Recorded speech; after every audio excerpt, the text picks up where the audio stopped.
I really found myself at the end of 2022 into the beginning of 2023 working 80 hours a week, working 7 days a week, working harder than I worked in 2003 and 4 when I was a brand new State Farm agent.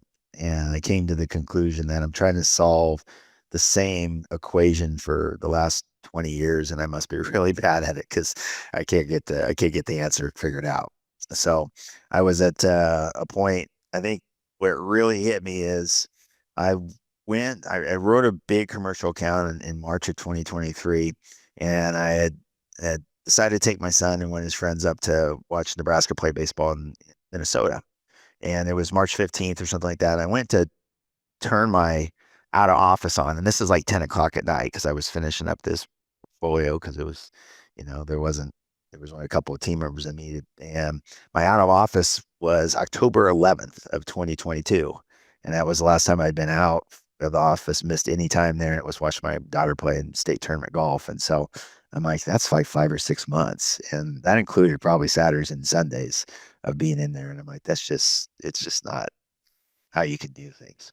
What was that costing you at that point in your life where you're working more hours than you worked even when you were a new agent, 7 days a week, bouncing between Omaha and Lincoln, trying to build another location out there? What were the costs of that for you? How were you feeling at that point in time? Yeah. So there was really two big cost of it. One is on the personal side. So really didn't see my wife much at all or my daughters.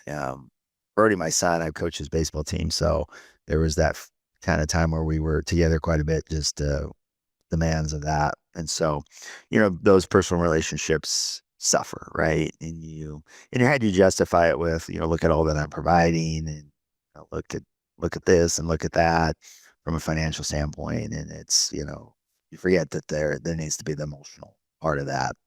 So that was one of the tools. And then I was just, I think for the first time, I was worn out. Like, for 20 some years, I had done the same deal, like outwork everybody. That was kind of how I was raised. Your first one there, your last one to leave. You never get outworked, no matter what you're doing. You have no excuse um, to ever get outworked. And so, um, you know, I had gotten to the point where I was worn out. And then I noticed things that would never have stressed me out before. I don't feel like I'm not a real anxious person. Most things I feel that we can handle as long as we've tried to do our best and we've been honest and have integrity with it. But things just started to really bother me and stress me out and just uncharacteristically. And I think it was just I was tired. I was the fatigue, this the ability to deal with some of the stuff that is easy when you're well rested and things are good, that when you're not, they become bigger problems than they are just because you just don't have the energy reserve to stand up and do what you need to do.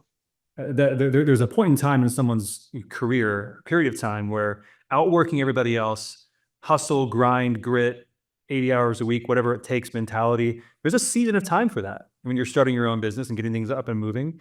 But my experience has been that somewhere around that like 35 to 45, 50 range, somewhere in there, people hit a moment in time where it's like a wall. And it's like they either keep doing it and they end up sacrificing themselves, their health, their family, everything in the process, and including their business numbers start to actually slip too, because there's a diminishing return at a certain point. When you're exhausted every single day, stressed out every single day, unmotivated every day, but you're just caught in that rat wheel, you lose yourself a lot in the process. Or they hit that wall and they say, like, I got to find a different way. So that kind of brings us up to date here. You and I have worked together at a professional capacity for a little over a year and a half, but talk about where your business is at today. What's changed? Talk about your work hours, how you spend your time today versus then. How's the team performing? How have your numbers grown or anything like that? Just give us an update of where are things at today. Mhm. What's different? Right. Yeah. So what's different is 2024 has probably been the least involved I've ever been in the day-to-day work of things related to insurance and pushing the buttons, writing the applications, meeting with customers, doing those things. So we've been able to over the last year and a half or so, uh, one, I've wrapped my head around the fact that it's okay not to be the person that unlocks the door in the morning and turns off the lights at night. That's really not the expectation my people have for me as the leader. That isn't that I pick this thing up and carry it or I do all the work. Their expectation of me is that I make good decisions. I lead them. I give them the resource they need. I give them the consistency that people expect in a good work environment, and I let them grow and do what they're Mm, supposed to do. And a great way of facilitating that is not being here all the time, and so you allow, because part of that transition, we built three managers, one person to run the Omaha, which is now Gretna office. We moved that in 23 to get a little bit better opportunity, and two individuals that are here in Lincoln. They're able to run things. We've expanded the team. In the low point of 22, I had two people in Lincoln team, one person on maternity, and zero team members in the Omaha office. And so we have four really good full-time employees in Gretna. We have, as we've expanded here, we have nine in the Lincoln office. Part of that, and we've been able to hire and attract a lot of talented individuals, is because we have a leadership structure, we have an org chart, we have a process for advancement, we have a process to train people and bring them on and onboard them and help them be successful, and we have a even in their interview, we have a vision for where they're going to be 30 days, 60 days, 90 days in, and they get to see, and interact with managers up front, where it's just not me doing the hiring. So we've been able to bring in a lot better person, or at least from a professional standpoint, a better qualified candidate. We've also, had some really good growth, even with the changes in the market. The property casualty insurance market's had a fair amount of weather losses and inflation, and rates are tough and underwriting is tough. I was just looking back to where we were in the end of 22, where we sit right now. We were basically 50% bigger than what we were premium wise, 18 to maybe 20 months ago or so. So we've had a high level of growth on a pretty good size business to begin with. So it's not like we're going 50% of one to one and a half. And so so we really had a lot of growth there, and just quality of life is a lot of better. I think like a lot of achievers, the business isn't as demanding, but there's been now other things that have popped up on my radar to fill my time and other activities. And some of them are kind of more hobby based and still have some responsibilities, but they're at times more enjoyable, I think, than running a business. So yeah, to me, it's night and day, where I think back to where I was at and even wondering if I wanted to continue this after all these years too. Now it's, if we can just really improve efficiency in some of our conversations and where a couple of our team members are at, and get a couple new people who we think will be really, really superstar level performers, get them in a position where they can help pace the rest of the team. We have the ability to be as successful as any state farm agency out there. yeah. How many hours a week do you work right now in the business? Focused work in the office, I would say I'm around 30. Uh, I That's actually still, that's actually more than I thought. yeah, I'm still guilty a little bit of, I still am breaking that habit of being here some, right? And being a little bit less efficient. The goal is to try and get it down, trying to get it down actually inside of 10, Yeah. for the And so week. where do you see yourself going over the next 3 to 6 months in terms of like happens with what happens with the team? Talk about some of your goals with the team, about your own involvement, reduction of hours, some of those types of things over the next 3 to 6 months with the company. Yeah. I really like to get to, if the team can make me basically help me phase out, I guess is what I would Mhm. say, where you really don't need me other than to work through the managers, come in and make a couple decisions a week. There's still a couple around commercial accounts that I need to, I just have to be responsible for due to licensing and things like that.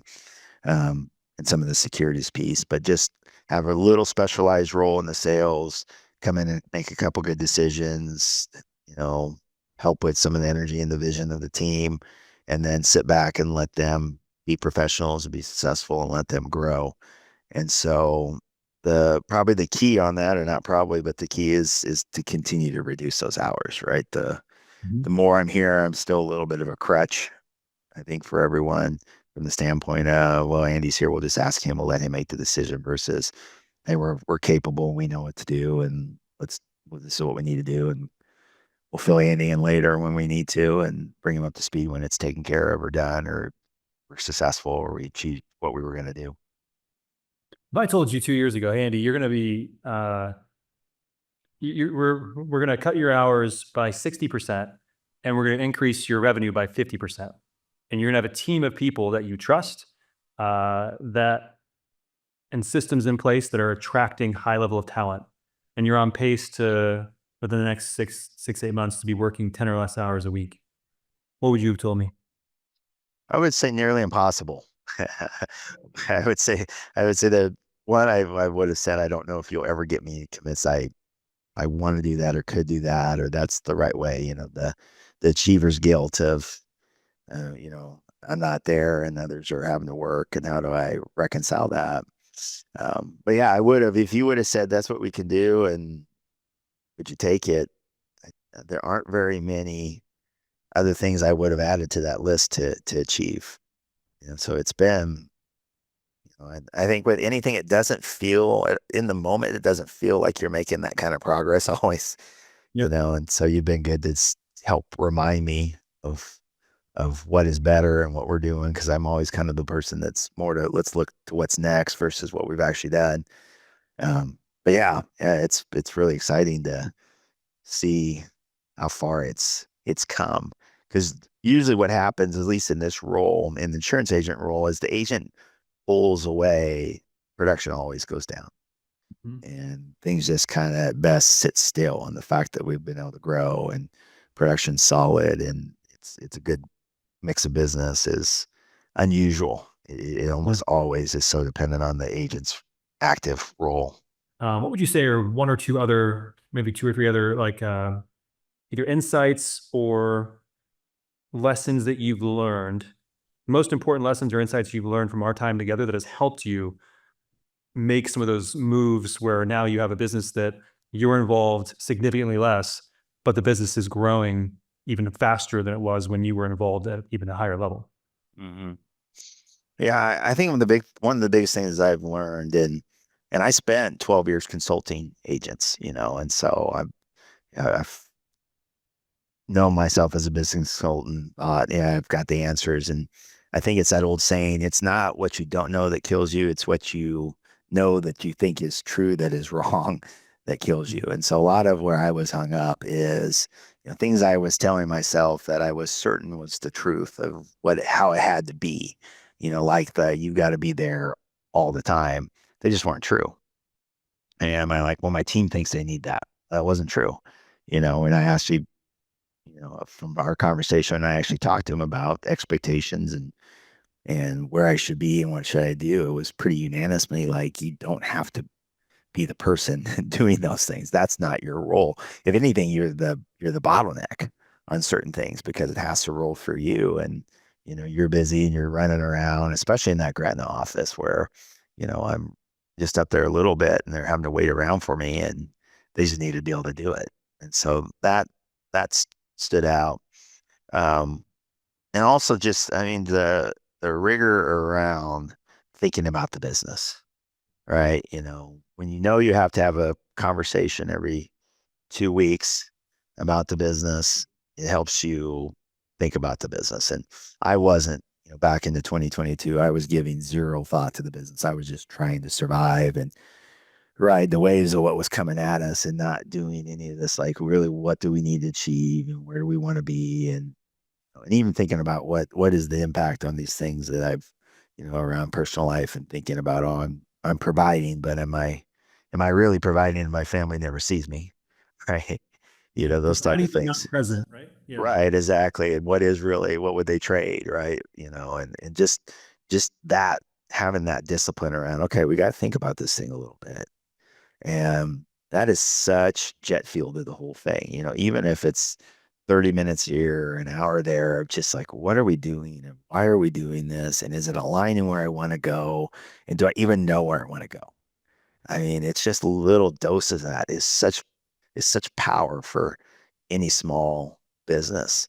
And, it just was, I knew that, I've talked about strategic visions and tactics and all kinds of stuff and alignment, but I wasn't executing it, right? I was telling myself, oh, you're too busy. You got to get this done. You don't need, it's not that big a use of time, but that has been a huge learning. You got to have that. And then I think, the last thing I would add on that is as you get older, I think your abilities to be creative and think differently are, I think most people overestimate their ability to do it. I know Einstein, I read the book about him. He said he didn't have a good idea past 30 years old, that he became part of the establishment and that ruined his thinking. And that was really true with me. I'm like, I've been doing this for 20 years and I'm pretty certain this and that. And it just, you need somebody from the outside to say, well, are you sure about that? Why are you so certain? Just those great questions that you ask. And it's like, well, maybe not. Maybe not. What would you say? Any Anything that you comment on? What we'll wrap up in a second. Anything you comment on in terms of what you appreciated about working with me or being in the group, or any advice that you might give to somebody else who's looking with considering working with a coach? hmm Yeah, I heard an interesting thing. I was listening to Joe Rogan this morning. I forget who he was even talking to. I kind of bounced around a couple of different ones of his, and they were talking about CEOs and just kind of this. I don't know what I would call it. Maybe a myth that you'd want to be a CEO and you want that much responsibility. And Rogan goes, "Well, do you think any of those people are actually happy? You're the CEO of X company, but you're just layered with all these problems, stress, and yeah, you make a lot of money, but a lot of them end up, having a massive heart attack or dying or something like that." And I was thinking, as again, I'm balancing this time at the office, and I'm 47 years old, and I'm to the point where like, what's the next 30 years look like, right? Or what's the next 40 years look like? And they could look a lot of different ways. The same, assuming, something bad doesn't happen is, if you don't get the stress managed right and you don't get the focus on enjoying these younger years, I guess, before you get really tooled to enjoy them, then what was really the purpose of life? And so if I can do this right and if I can build the business where I am in here 10 hours and I'm still contributing, we're still growing, you get that sense of winning and achievement that most achievers want, but I also can have this balance. And I don't know if I would even balance this. I don't think that's the right word. I can have this gift of time where I can enjoy my life while I'm still young and my kids are still around and how much would you really 30 years from now, what would you have put the price tag on that, right? And you get down to the road so far, and you probably say, well, all that I've amassed, I would trade all that for, a year at 47 with the kids around and just not working every minute of my life. And so that's something that occurred to me. It's just more motivation around let's continue to get this right. Let's get it to 10 hours or whatever it is. And then let's just make most of these years. Cause I know 30 or 40 years, I never probably gonna look back and say, well, and we wrote X of these policies and we wrote that. I'm not. It's gonna be what did we do? How did I spend my time? Interesting. I think that I really love about your story is that most people think, well, if I want time, I'll have to sacrifice revenue. I have to sacrifice the success, the lifestyle, everything else I've had. You have been able to have both, right? And actually, as your time increases, your revenue has also increased, and that is only going to continue as you continue to empower the team and spend more time thinking on the business, working on the business, strategizing, and doing the things that only you can do, the only things that truly you can contribute but nobody else can. And you've done a wonderful job of that. I'm excited to see what happens over the next 6 to 12 months, Andy. All right. Well, Yeah. thanks for Thanks for all the your time. help, Jason. You've been great. So look forward to the future. All right. Thanks, man. We'll see you. All right. Bye. Bye bye.